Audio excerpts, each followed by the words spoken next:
Hi everyone, today we commemorate another World AIDS Day.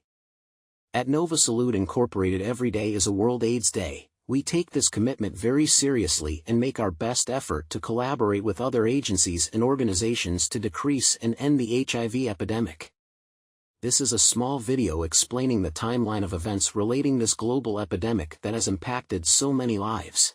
June 5, 1981. The U.S. Center for Disease Control publishes an article in its Morbidity and Mortality Weekly Report on pneumocystis pneumonia. The article describes cases of a rare lung infection, pneumocystis carinii pneumonia, in 5 young, previously healthy gay men in Los Angeles. Los Angeles immunologist Dr. Michael Gottlieb, CDC's Dr. Wayne Shandera, and their colleagues report that all the men have other unusual infections as well, indicating that their immune systems are not working. 2 have already died by the time the report is published, and the others will die soon after. This edition of the Morbidity and Mortality Weekly Report marks the first official reporting of what will later become known as the AIDS, Acquired Immunodeficiency Syndrome, epidemic. September 24, 1982. The Center for Disease Control CDC uses the term AIDS, Acquired Immune Deficiency Syndrome, for the first time in a new Mortality and Morbidity Weekly Report, and releases the first case definition for AIDS, a disease at least moderately predictive of a defect in cell-mediated immunity, occurring in a person with no known cause for diminished resistance to that disease. August 27, 1985. Ryan White, an Indiana teenager who contracted AIDS through contaminated blood products used to treat his hemophilia, is refused entry to his middle school. His family's protracted legal battles to protect Ryan's right to attend school call national attention to the issue of AIDS, and Ryan chooses to speak out publicly on the need for AIDS education. March 19, 1987. The U.S. Food and Drug Administration (FDA) approves the first medication for AIDS. AZT or zidovudine is an antiretroviral drug, initially developed to treat cancer. December 1, 1988. World AIDS Day is observed for the first time. The date is designated by the World Health Organization and supported by the United Nations. The theme for the observance is Join the Worldwide Effort. In August 1990, the U.S. Congress enacts the Ryan White Comprehensive AIDS Resources Emergency Care Act of 1990, which provides $220.5 million in federal funds for HIV community-based care and treatment services in its first year. The U.S. Health Resources and Services Administration, HRSA, manages the program, which is the nation's largest HIV-specific federal grant program. In 1991, the Visual AIDS Artists Caucus launches the Red Ribbon Project to create a visual symbol to demonstrate compassion for people living with AIDS and their caregivers. The red ribbon becomes the international symbol of AIDS awareness. On December 18, 1993, the U.S. Centers for Disease Control and Prevention (CDC) expand the case definition of AIDS, declaring those with CD4 counts below 200 to have AIDS. In October 1996, the AIDS Memorial Quilt is displayed in its entirety for the last time. It covers the entire National Mall in Washington, D.C.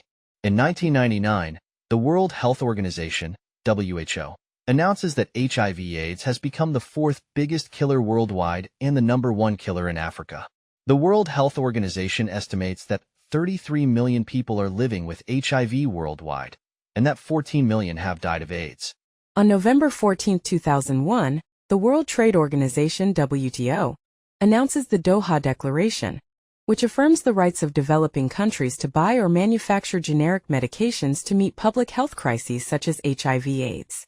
On November 7, 2002, the U.S. Food and Drug Administration (FDA) approves the first rapid HIV diagnostic test kit for use in the United States that provides results with 99.6% accuracy in as little as 20 minutes. Unlike other antibody tests for HIV, this blood test can be stored at room temperature, requires no specialized equipment, and may be used outside of traditional laboratory or clinical settings, allowing more widespread use of HIV testing.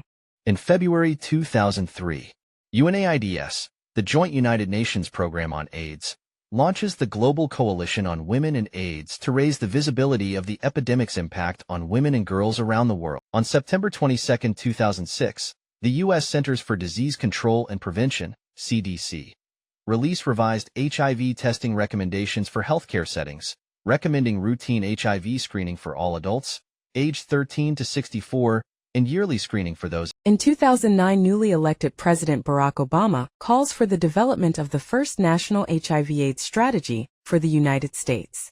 In 2011, award-winning actress Elizabeth Taylor dies on March 23. Taylor was one of the first celebrities to advocate on behalf of people living with HIV and AIDS. Taylor was the founding national chairman of AMFAR, American Foundation for AIDS Research, a nonprofit organization that supports AIDS research, HIV prevention, treatment education, and advocates for AIDS-related public policy. July 16, 2012, the FDA approves the use of the first pre-exposure prophylaxis, PrEP, treatment. Adults who do not have HIV, but who are at risk for infection, can now take this medication to reduce their risk of getting the virus through sexual activity. In December 5, 2013, Nelson Mandela, South African anti-apartheid leader, political prisoner, and national president from 1994 to 1999, dies at the age of 95. After his son, Makatho, died of AIDS-related causes in 2005, Mandela spent the remainder of his post-presidential career working to address the AIDS epidemic in South Africa, which is home to the largest number of people living with HIV. Worldwide, this population was at that time approximately 6.8 million. On December 4, 2017, Gilead Sciences announces the launch of the Commitment to Partnership in Addressing HIV/AIDS in Southern States, or COMPASS initiative, a 10-year, $100 million commitment to support organizations working to address the HIV/AIDS epidemic in the southern United States. On December 16, 2022, HRSA releases the 2021 Ryan White HIV/AIDS Program, RWHAP, client-level data report, showing that more than 576,000 clients received services through the RWHAP in 2021.